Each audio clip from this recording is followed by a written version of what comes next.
नमस्ते दोस्तों, मैं एस्ट्रो ज्योति आज की बात में आप सबका स्वागत करती हूँ। आइए आज की बात कर लेते हैं। आज बड़ा ही शुभ दिन है, सोमवार का दिन है, सप्ताह का पहला दिन है और सोमवार के दिन पे शिव जी की पूजा आराधना करते हैं। तो आज शिव मंदिर जाइए और अभिषेक कीजिए। मैं विधि बताती हूँ और उपाय भी बताऊंगी। शुरुआत वास्तु से करते हैं, फिर आज की खास बात और कृष्ण कथा में एक फिर नया विषय और नया ज्ञान। तो अंत तक बने रहिए। वास्तु की बात करते हैं। आप भवन बनाते समय तो क्या विचार करना चाहिए? दिशाओं का विचार करना चाहिए, नहीं तो वास्तु दोष हो जाता है। दिशा के अनुसार भवन बनाने के लिए 8 स्थितियां होती हैं, 8 डायरेक्शंस होते हैं। पहली स्थिति में भवन का द्वार पूर्व में होता है। दूसरी स्थिति में द्वार पश्चिम की ओर होगा। उत्तर मुखी भवन, फिर दक्षिण मुखी, फिर ईशान मुखी भवन, उत्तर मुखी भवन, दक्षिण मुखी, ईशान मुखी और फिर आग्नेयमुखी, नैऋत्यमुखी, वायव्यमुखी means east west, north south और नॉर्थ और ईस्ट के बीच में नॉर्थ ईस्ट, साउथ और ईस्ट के बीच में साउथ ईस्ट, नॉर्थ और वेस्ट के बीच में नॉर्थ वेस्ट और साउथ और वेस्ट के बीच में साउथ वेस्ट। तो ये 8 डायरेक्शंस होती हैं जहाँ पे हम जो एंट्रेंस हैं वो एंट्रेंस हम देखते हैं।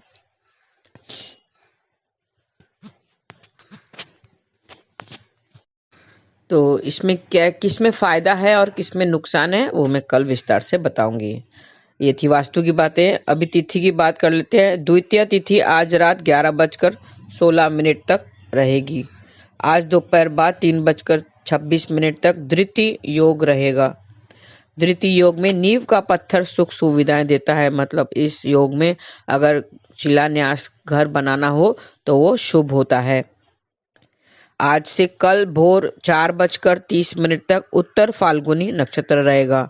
उत्तर फाल्गुनी नक्षत्र के स्वामी सूर्य देव हैं, तो आज सूर्य देव की पूजा करें, मंत्र जाप करें। मैंने कल भी बताया था।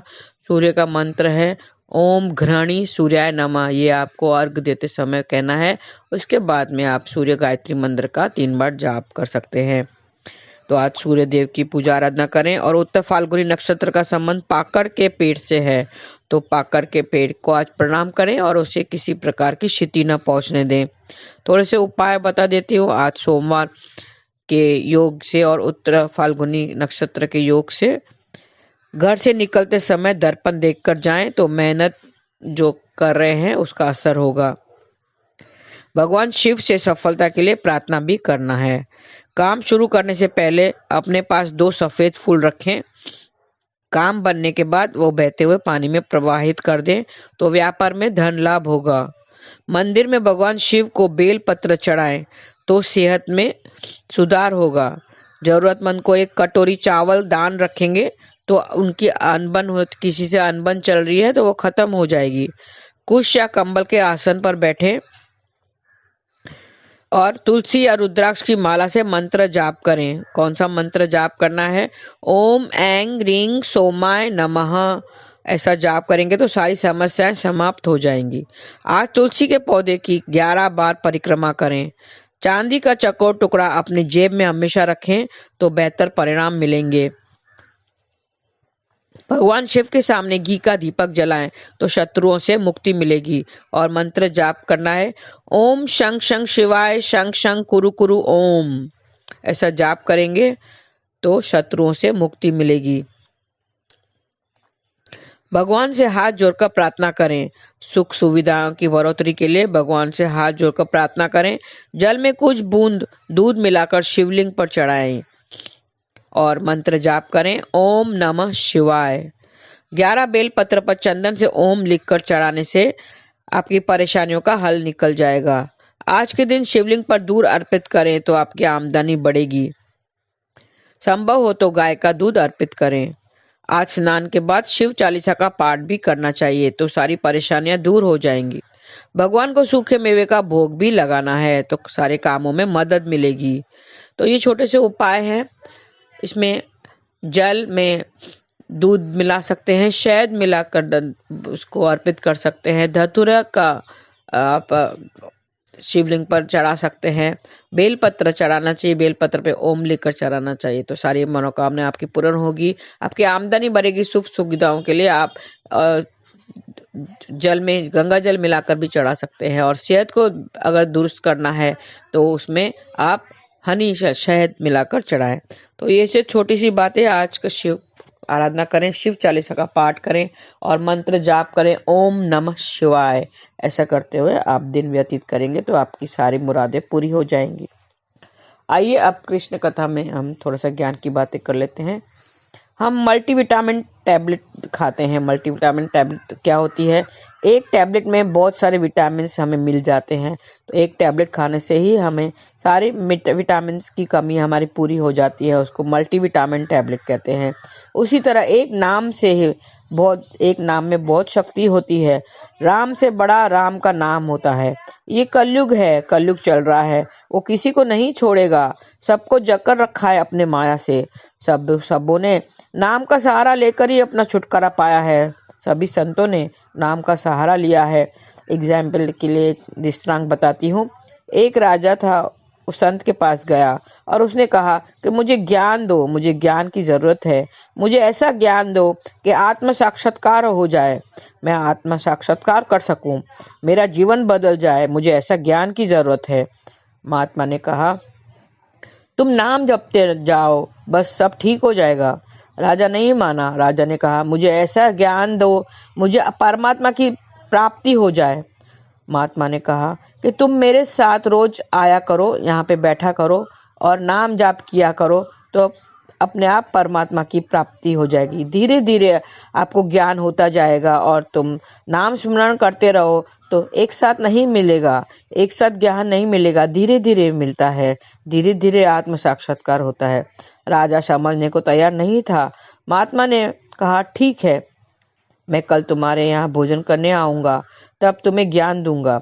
आत्म साक्षात्कार मतलब, वो राजा क्या चाहता था? आत्म साक्षात्कार मतलब वो आत्मा को देखना चाहता था, आत्मा का दर्शन करना चाहता था। लेकिन आत्म साक्षात्कार मतलब ये नहीं है कि आत्मा को पहचानना, आत्मा को पहचानना और रियलाइज करना। आत्मा निरंकार है, उसका कोई रूप नहीं है। आत्मा को रियलाइज करना मतलब अपने आप को रियलाइज करना, अपनी रियलाइजेशन करना कि हम एक शरीर नहीं है, हम एक आत्मा है। उसे पूरा ज्ञान मिल जाता है। जो ये समझ लेता है और जो रियलाइज करता है, जिससे आत्म साक्षात्कार हो जाता है, मतलब वो जब आत्मा को रियलाइज करता है कि वो आत्मा है, शरीर नहीं है, तब उसे पूरा ज्ञान मिल जाता है। ये हमें यही तो समझना है, सबको यही समझना है अब कि हम शरीर नहीं है, एक आत्मा है। We are a powerful soul on a long journey. अगर ये सेंटेंस को किसी ने समझ लिया, इसने अपने मन में जिसने ठान लिया, उससे ही ज्ञान प्राप्त हो जाएगा, उससे आत्म साक्षात्कार हो जाएगा। शरीर सूख सकता है, गीला हो सकता है, शरीर को सुखा सकते हैं, धूप में खड़े रहो तो शरीर सूख जाएगा, गीला भी कर सकते हैं, लेकिन आत्मा नहीं भीगती है, नहीं गीली होती है, नहीं उसको सुखा सकते हैं। आत्मा कभी कुछ मांगती नहीं है, वो तो मन मांगता है, इच्छा करता है कि मुझे ये चाहिए, वो चाहिए। मन फंसा हुआ है माया में, आत्मा नहीं फंसती।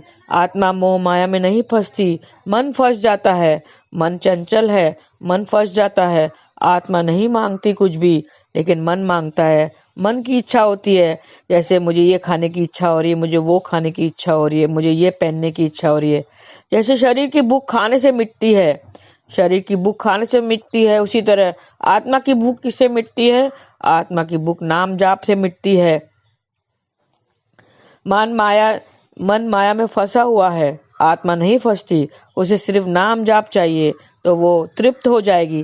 जैसे खाना मिलते ही, जैसे कोई भूखे को खाना मिलते ही उसका शरीर तृप्त हो जाता है, वो तृप्त हो जाता है। उसी तरह यही हमें समझना है कि मेरा संबंध इस शरीर से नहीं है, सिर्फ उस ईश्वर से है। अगर जिसने ये समझ लिया तो वो हमारा आत्म साक्षात्कार हो जाएगा और आत्मा तृप्त हो जाएगी। आत्मा को क्या चाहिए? सिर्फ नाम जाप चाहिए। जैसे एक भूखे को खाना मिलने से उसका तृप्त हो जाता है, वो तृप्त हो जाता है, उसी तरह आत्मा भी, आत्मा को जब नाम जाप मिलता है तो वो आत्मा तृप्त हो जाती है।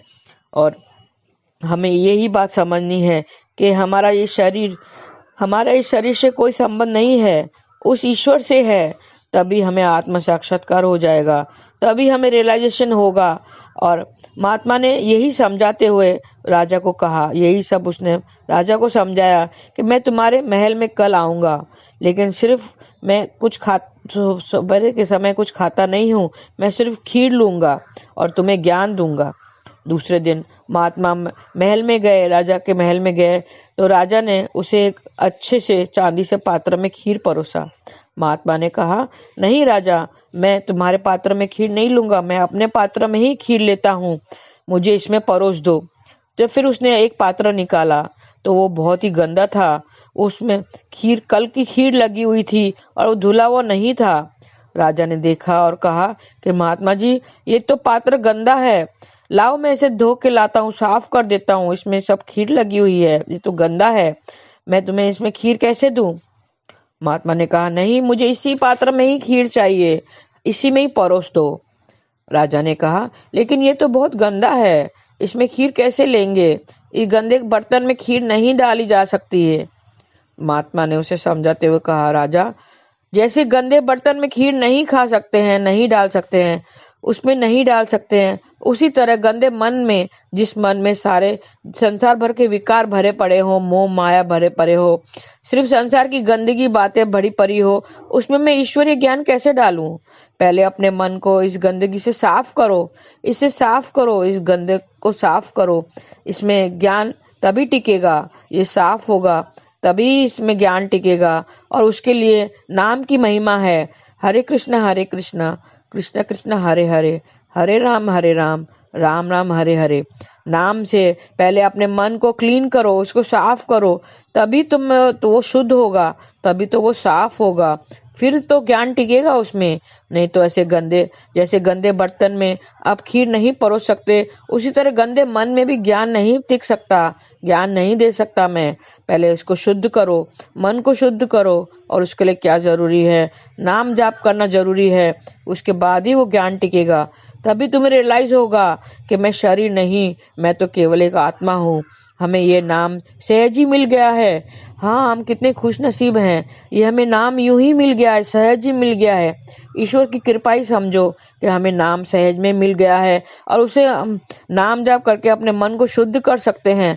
हमें मन को शुद्ध करना चाहिए, क्योंकि वो यूं ही मिल गया है, परमात्मा की देन है, वो ईश्वर की कृपा है कि हमें नाम जाप यूं ही मिल गया है, नाम जपने को मिल गया है, जिससे हम अपने मन को शुद्ध कर सकते हैं।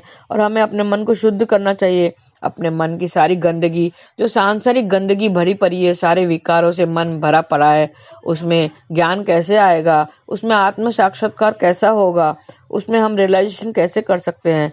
पहले हमें अपने मन को शुद्ध करना चाहिए, तभी तो गोविंद से मिलेंगे, तभी तो गोविंद दिखाई देगा, और हमें आत्म साक्षात्कार होगा, और हम ज्ञान की प्राप्ति करेंगे, और हमारी आत्मा तृप्त हो जाएगी। तो नाम जाप करते रहिए, हरे कृष्ण कृष्ण कृष्ण हरे हरे, हरे राम राम राम हरे हरे। आज के लिए बस इतना ही। आपका दिन शुभ रहे। हरे कृष्णा।